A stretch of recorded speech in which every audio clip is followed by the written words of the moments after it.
All right. Well, first off, thank you so much for being here. Right. I'll start off with some bad news, which is climate change. I think we're all very aware of that, and I'm so glad that we are here to actually talk about sustainability in technology. The recent statistic actually said that the software industry contributes as much carbon emissions, or almost as much carbon emissions, as the airline industry, which, if you think about it, is huge. So it's great that all of us and all of y'all are here today so that we can have this conversation to talk about sustainability in tech.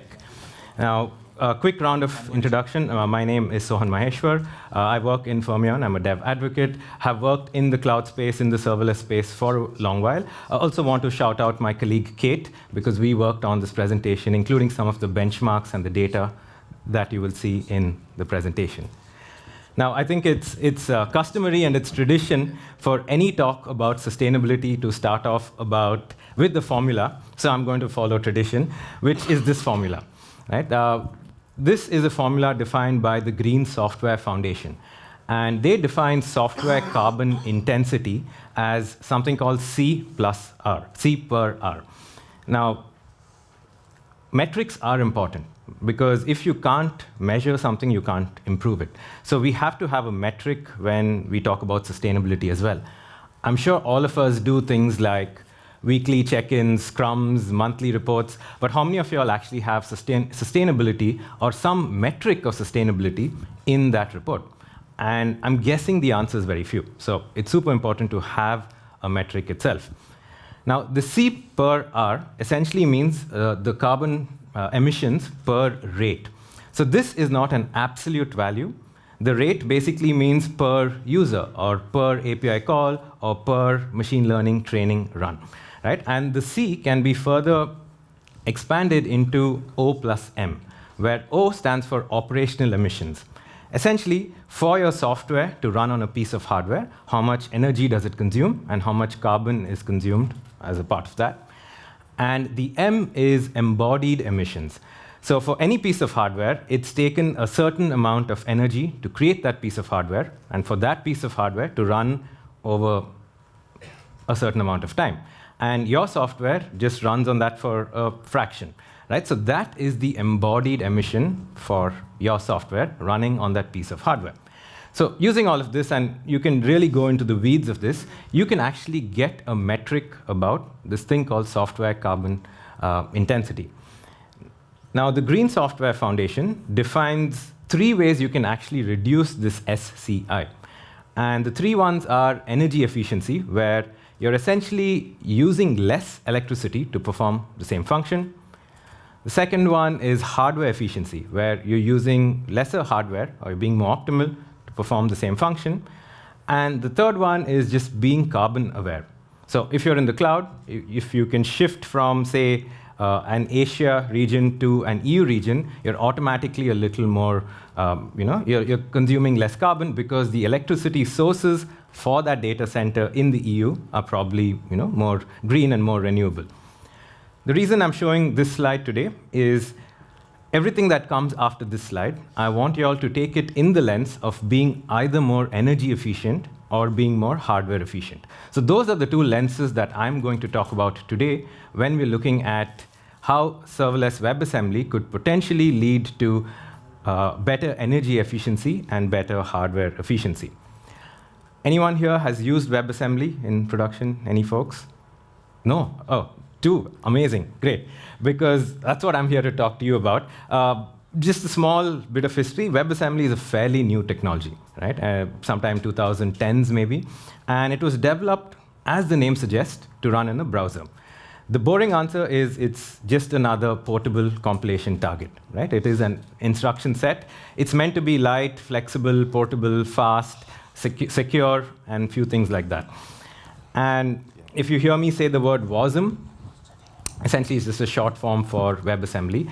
And the idea was you could run this fast, secure, lightweight thing in the browser, and you could compile it once, and any place that had a runtime can actually run this. Right? So it's platform independent, it's OS independent, it's architecture independent. Now, all of these things actually made it really good to run in a browser, but people were like, hey, hold on. this could make a lot of sense if you actually run it on the server side. But for something to run on a server side, you need things like access to files.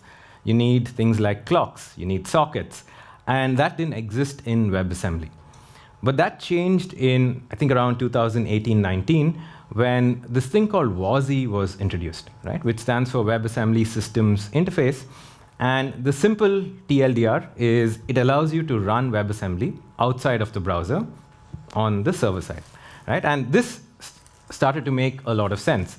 There's a very famous tweet by Solomon Hykes, who's the guy who created Docker, who basically said, if WASI existed in 2010, Docker wouldn't have been invented. There wouldn't have been a need to invent Docker, right? So the idea is very powerful, and we're seeing, the evolution happening right now.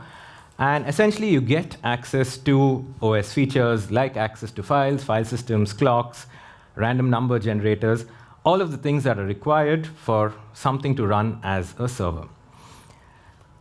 Just to give you a very brief idea of how it works, you have some code, you compile it to a Wasm format, and any place that has a Wasm runtime can run this, right? So it could be Linux, Windows, Mac, it could be ARM, Intel, AMD, it could be Kubernetes, Raspberry Pi, whatever, right? And if this reminds you of a Java virtual machine, well done. It is kind of similar in terms of the thought process behind, but again, it's not proprietary, so it's not owned by anyone, all of that. It's a technology that all of us can use. Very quickly, I'm also going to be talking about an open source framework which we help maintain called Spin. It's a framework to compose serverless WebAssembly apps. It's a dev experience around building serverless WebAssembly apps. It's completely open source, Discord, GitHub, many languages, CLI, blah, blah, blah, all of that. Now, the idea is, again, why is WebAssembly and why is serverless WebAssembly more efficient, more greener, and could save you cost as well? And there are essentially 4 things that we think sort of make WebAssembly on the server side great. The first one is binary size. When you think about scale, right, deploying at scale, things like binary size actually, or reducing binary size, actually make your systems more energy and more hardware efficient. And WebAssembly as a technology itself is designed to have a very small instruction set, so it's very lightweight, and it is stack-based. So again, it's far more efficient in how it operates when, say, you're adding 2 numbers, right, at its very core. And it's also a low-level language, so again, it is far more efficient. So just to give you a benchmark, a simple Rust Hello World compiled natively is about 2 MB, but an ahead-of-time compiled app where you're compiling it specifically for a particular architecture and CPU, you can actually bring that down to 300 KB. And again, think of this at scale, right? You're actually reducing a binary size when you're deploying at scale. Similarly, you can create a basic Spin HTTP API in about 2.3 MB, and I can also maybe just show you a quick demo of how that would work. So let me open my terminal. Yeah. So I have the Spin app already installed on my system, and I'm going to, this might be tricky because I have to look behind and code. This is a first for me. So I'm going to just do something like Spin kcdu, right? I'll pick Rust. There you go. I'm just going to do this and this. cd kcdu. All right, let's open. I'm not going to go through the code and all of that. All you'll see is there's a simple app here, right? This is, if anyone's familiar with serverless, there's a request coming in and a response going out. I'll change the response to KCD just to impress everyone. And let me just build my app. So this is just building an app, the app that you just saw. Again, I've used Rust, but since it's WebAssembly, you can code in pretty much any language, which converts it into a WebAssembly format. And I will actually show you the binary size of this particular app, right? And I can just do something called spin up, and we can test out, the app running locally, right? So this app is running locally. I can deploy it to the cloud in no time. But the idea is to sort of look at the ls-l, and you can see the 2.3 MB Wasm file right here, right? So a simple HTTP API file compiled in Spin using Rust is only 2.3 MB as a size. And again, the idea is being more energy efficient by doing that. When you come to things about sustainability, very often it comes to making choices and trade-offs. Right? The trade-off in reducing the binary size means that the startup time is slightly slower than when you compile natively to Rust. So in benchmarks from earlier this year, we saw that it's about 2.3x slower than when you compile Rust natively. WebAssembly is also highly portable. You can write code in JavaScript, Rust, Python, .NET, Go, Zig, all of these languages. You can compile it to WebAssembly and actually run it, right? And hold that thought, because at the end, I'm going to talk about something very exciting where you can do all of this in the same program. And the same build works across platforms and OSs and architecture. And finally, the way WebAssembly is designed is for it to have a secure sandbox by default, which means by default, you cannot access a WebAssembly module. You have to explicitly give it permissions to access either a network or a HTTP API or a file, which automatically makes it a lot more secure. And again, in the lens of being more energy and hardware efficient, here's a comparison of a simple Docker file that's written in Spin, right? And it's just a simple Spin app. And the same thing done in Python Flask. So if this is the Docker file written in Flask, this is the size of the app written in WebAssembly, right? You can actually see the difference. The difference is 23 MB to 550 KB. And again, at scale, where we're talking about large binary sizes, lots of tests and builds and prods, these sort of things actually start reducing your SCI, because you're being more energy efficient in your binary and your build sizes. So this is why I think, or we think, that WebAssembly is well suited to be more sustainable, to reduce your carbon footprint in tech. What about the serverless bit about what I mentioned? Right? A quick sort of evolution of computing. We've seen the data center days, where we'd have a server down the hall running. You had to over-provision always, and you had to take care of everything from the OS to the kernel to the actual app that you were writing. And things like Amazon EC2 changed things around, where you could virtualize, and you could actually scale up and scale down, but you still had to maintain the OS and maintain the utilities, and you still had a server running somewhere. Right? And finally, containers and Docker and Kubernetes, that changed the game a little, and it allowed us to have things like microservices. We see the next step as serverless running on WebAssembly, right? Where the platform takes care of everything for you. You have a Wasm runtime, and you compile something just the one time that can run anywhere that has any WebAssembly runtime. Just to context set on what we mean by serverless is two things you can think about, right? It's either an application that's written as an event-driven function. I'm sure we have heard of things like AWS Lambda and Azure Functions. Or it is a mental model of programming and development, where I, as a developer, will only write my business logic code and not worry about writing server daemons and server processes, right? So that's the idea behind serverless. And I'm sure you're seeing a lot of uptake on serverless. There's so much articles online. There are big enterprises adopting it. And the reasons are, as devs, you can focus on your business logic. You can scale up and scale down very easily. And of course, very importantly, you're utilizing your hardware better. And this leads to savings in cost and being more green.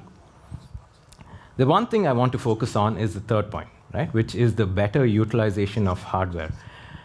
The key to understanding how serverless utilizes hardware better and is more hardware efficient is to understand the concept of multi-tenancy, where multiple tenants are hosted in the same system. Now, multi-tenancy really is the key to understand something like serverless, because essentially you want to bring the cost of running a system closer to the value of the system itself. And weirdly, the more you cram or the more dense that system is, you're bringing more actual value of that system. The tricky thing is you need to have all of these different programs running in the same system that cannot interfere with each other, both on purpose or accidentally.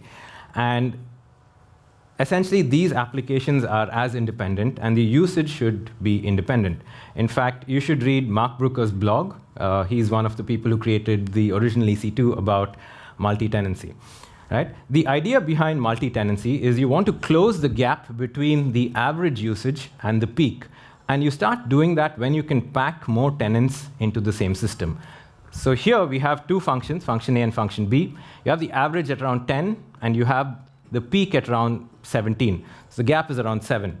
But once you add two more functions to the mix, sure, your average is about, I'd say, 18, and your peak is about 24, but the difference has reduced, right? And that's where, again, you are making more value out of the same hardware from a system. So you can see the ratio is about 1.7 with a multi-tenancy of 2, but it reduces to 1.26 with the multi-tenancy of 4. And as you get more tenants into the system, this improves, right? And so in terms of this evolution of computing, we have seen, virtual machines where you've had like maybe 1 or 2 apps on the same system. But with WebAssembly on serverless, we can have very dense number of functions running in a multi-tenant way and actually extracting value from that hardware that's running. Right? Again, being more energy and hardware efficient. In fact, if you're interested in this, the team behind the Firecracker virtual machine, that's the mini VM on which AWS Lambda is based, they wrote a paper on which they defined the ideal characteristics of a serverless unit. They said it has to be isolated so that you could run multiple functions on the same hardware. It has to have overhead and density where you can run thousands of functions on a machine with no wastage. It needs to be performant, near native performance. It needs to be fast switching, where you can start a function, do a thing, and shut down again.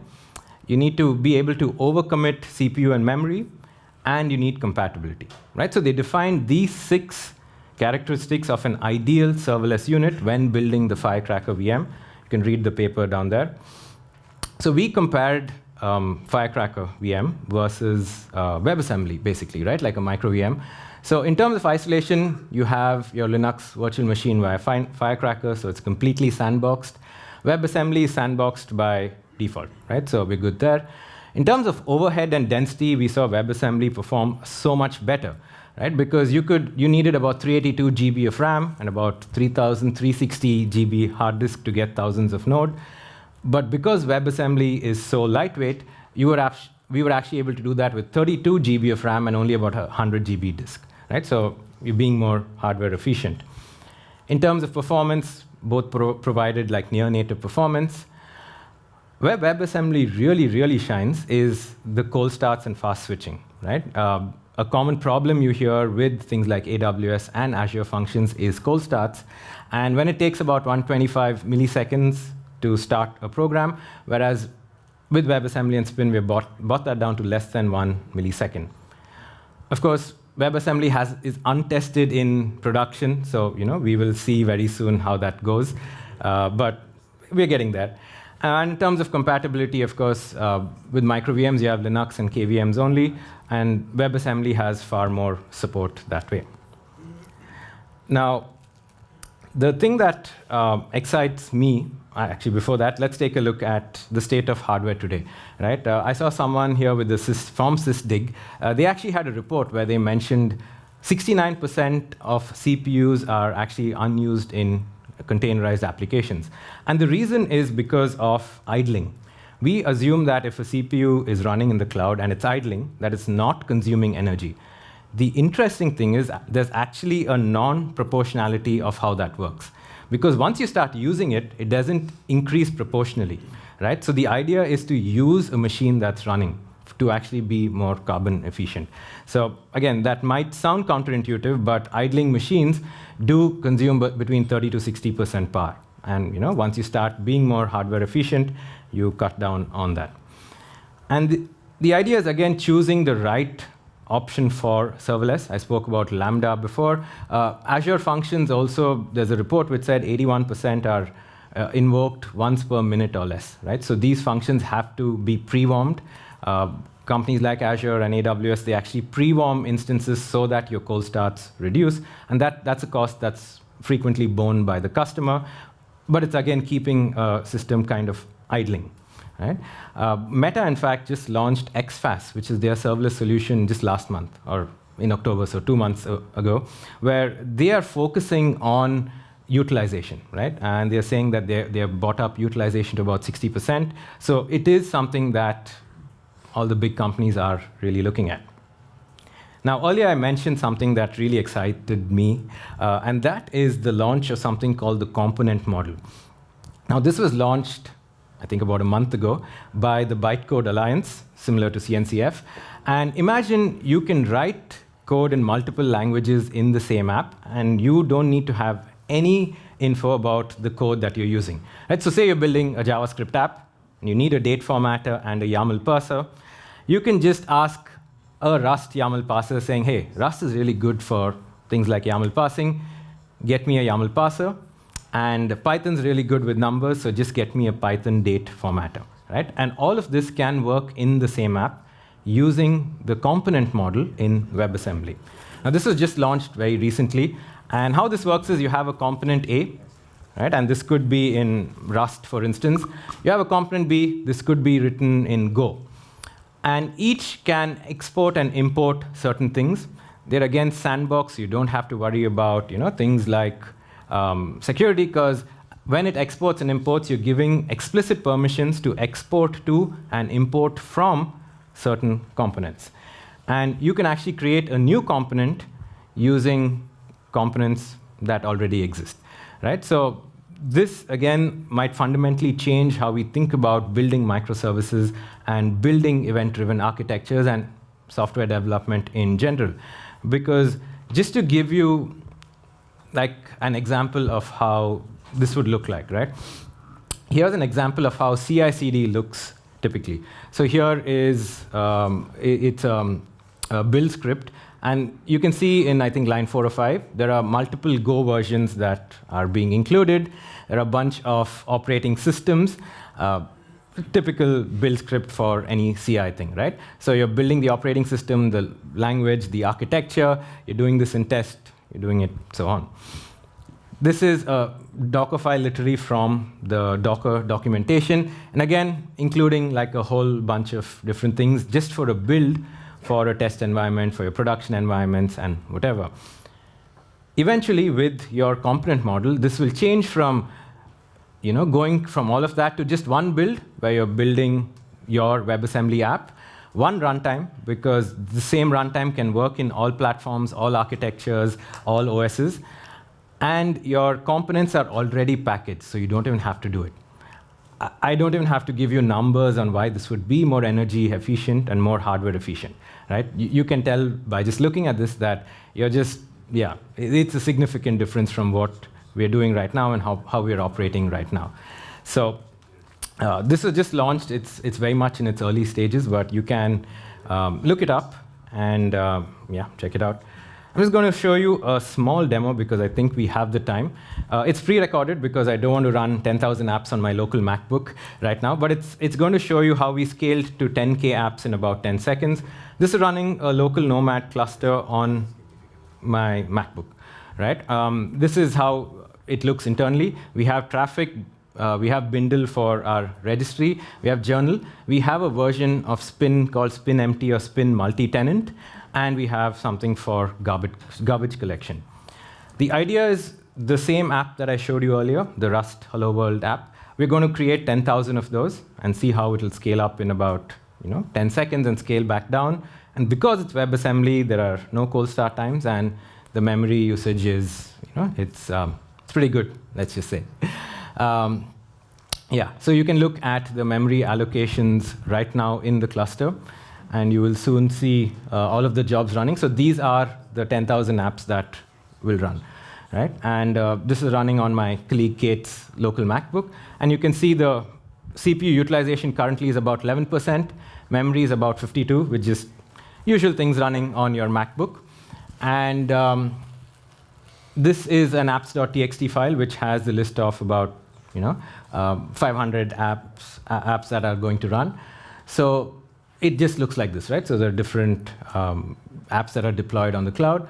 So essentially, yeah, this is the app that we wrote earlier, right? It's Hello Fermion, not Hello KCD though. And what we're going to do is we have a load testing tool similar to Siege. If anyone's used it, we built it internally because engineers will engineer.